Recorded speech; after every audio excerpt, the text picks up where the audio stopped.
When Typhoon Haiyan tore through the Visayas region of central Philippines, it left a trail of destruction in its wake. Thousands died, and over 4 million people were displaced from their homes. The Philippine Red Cross were one of the first emergency responders on the scene. Everything had collapsed in the city of Tacloban and Leyte. Places were totally decimated by water, bodies everywhere. We knew what we had to do.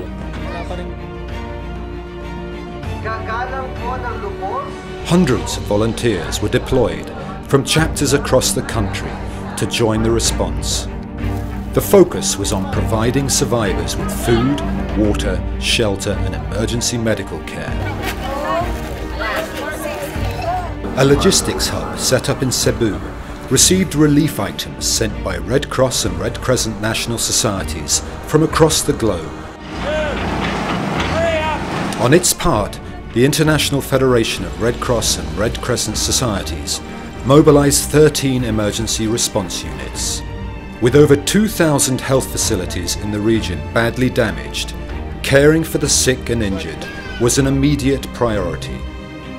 Basic healthcare units were set up within a week of the disaster to support hospitals and clinics that were unable to cope. The subject shooting we have now. Schools too were hard hit. Studying in makeshift classrooms exposed to the sun and rain hasn't been easy for both students and teachers. It's not really yet normal. It's very hard for us, and I'm doing my class here. I'm making use of my umbrella while it's raining. The Red Cross Society of China has been helping classes get back to normal, building 166 classrooms in 20 schools. Local markets ground to a halt, but food distributions by the Philippine Red Cross have provided a lifeline for well over 1 million people. Other household items are vital commodities for families who lost everything to the storm. Doble na, makuri pa, pagpalit. Tungod nga usahay, waray. Itimogin ko kuan pipilahan. Kaya obligado man kami pumila.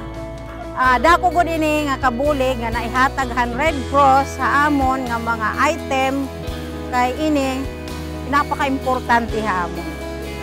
Although the emergency phase of the response is shifting to longer-term recovery, Red Cross continues to focus on communities where little relief has reached. You do have the coastal areas that have been affected, but you do have the inlands, and that's where we noticed that there were less help that was coming in, so we decided to move west a little bit. After the typhoon, communication links were severed. Thousands have relied upon the Philippine Red Cross Restoring Family Link service to get news about their missing relatives. Volunteers go door to door, enabling survivors to make contact with their loved ones. Some volunteers have also played a key role in the difficult task of retrieving mortal remains. Others have been helping to avert any outbreaks of disease by promoting awareness about good hygiene and sanitation practices. The livelihoods of some 5 million people were disrupted by the typhoon. To help survivors cope, cash grants are being distributed. Not everybody would need exactly identical things. People have different tastes, different needs. Therefore, it's better to give them cash. That is empowering them. Working with local authorities, the Red Cross identifies and registers those most in need.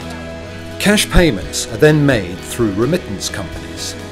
The target of 50,000 households will soon be reached. Pet Lacandazo lost 21 members of his family when the tidal surge swept through his village in Tanawan. Yung isa kong apo sabi, sana daw lang puno panaginip lang. Sana panaginip lang palaging sinasabi niya para makita pa daw niya ang mga kapatid niya at saka yung mama niya. He plans to use his 5,000 peso cash grant to repair his home and support his new scrap metal business. With over 1 million homes damaged or destroyed, shelter remains one of the most pressing needs. The Red Cross is giving practical tips on building safer houses. Distributions of tools, roofing materials and funds will enable families to rebuild homes that are better equipped to withstand the next storm or flood.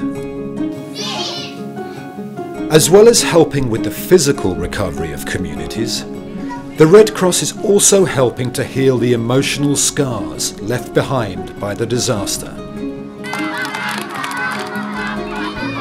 Psychosocial support programs in schools are helping children to express themselves through play activities and art therapy.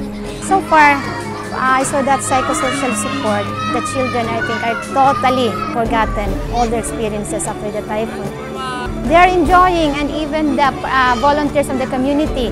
So what about if we do this, just like what the Red Cross are doing now? As life slowly returns to normal, the Red Cross will remain for the coming years, working hand in hand with survivors to rebuild their lives.